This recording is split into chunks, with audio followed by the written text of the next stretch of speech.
Michael Nagy here with Jiggy Jag TV, and today I'm here with adult star Sarah Arabic. How you doing today?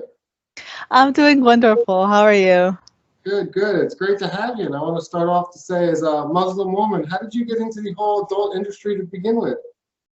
Oh, that is a very complicated question, but honestly, I can sum it up in like a few sentences, but it really did take me a long time for me to just internally let go of any I don't know what you call it, like limitations that I had on myself because of the religion and the culture that I grew up in. But, it slowly started with, me being okay with certain things, kind of thinking for myself and making my own conclusions about everything in life. And then it kind of just was a slippery slope from there. I've said before, when I first started, I was kind of just experimenting with just BDSM and bondage and everything. And as I kind of started exploring my sexuality and like everything about this industry, I was like, okay, this works out. I kind of just found myself in there in the middle of it while I'm just trying to discover myself, I guess. So would you say maybe you have a taboo kink where you like doing things that are forbidden?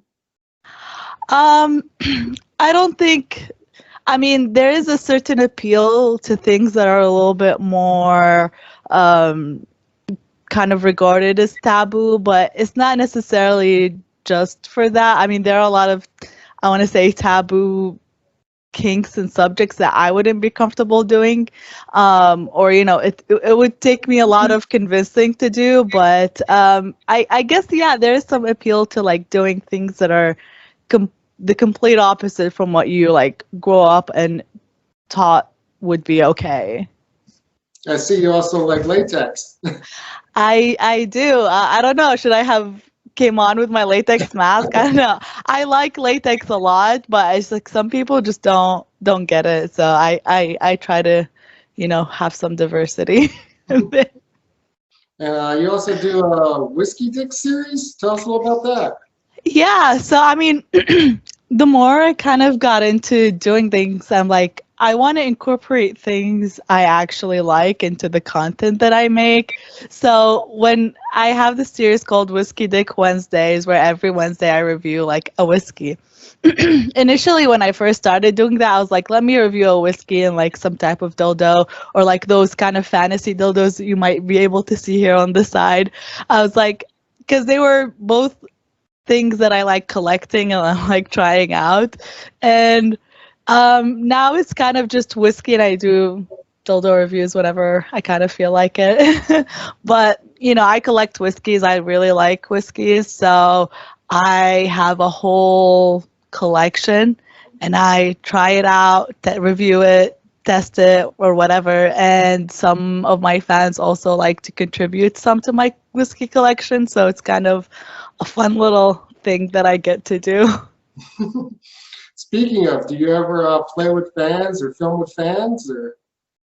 Yeah, I actually do. A lot of like I don't want to say like the non-scripted, more natural things or organic videos that I do are done with fans because, it's kind of a thing I started back in February and I kind of enjoyed it a lot. So it's, I mean, it's a very interesting series, and I like kind of interacting with the people who support me. At the same time, it did get me in trouble with OnlyFans a while ago. I don't know if I mean, they literally deleted my account because they didn't like the fact that I do that. So now every time like people approach me about that, at least within OnlyFans, I have to be a little bit on the DL about it or like know how to phrase things just because they don't like that apparently. So yeah. Yeah, it's unfortunate for you. Yeah, like I feel like I don't really want to complain too much, but it seems like they're a little bit inconsistent with the way they have their terms of service and how they enforce it. But you live and you learn. You kind of have to follow the rules or wherever you can. Yeah, I know OnlyFans has changed the rules a bunch of times already. They do, and it's like catching people off guard because now they go back to like previous content that was okay in the previous rules, and now they're like it's all against the rules, and that might, do some damage to your account, or they have, I don't know if they have like a point system situation, but it's always like you have to walk on eggshells with that platform. Now, do you have any events coming up? Any conventions? Anything? I've been thinking about some. Nothing is confirmed yet. I have visited, excuse me, some of the Exoticas previously for 2021. I did the Chicago and the New Jersey. Excuse me for a second. But as far as 2022, nothing is really confirmed yet. It's kind of like a touch and go.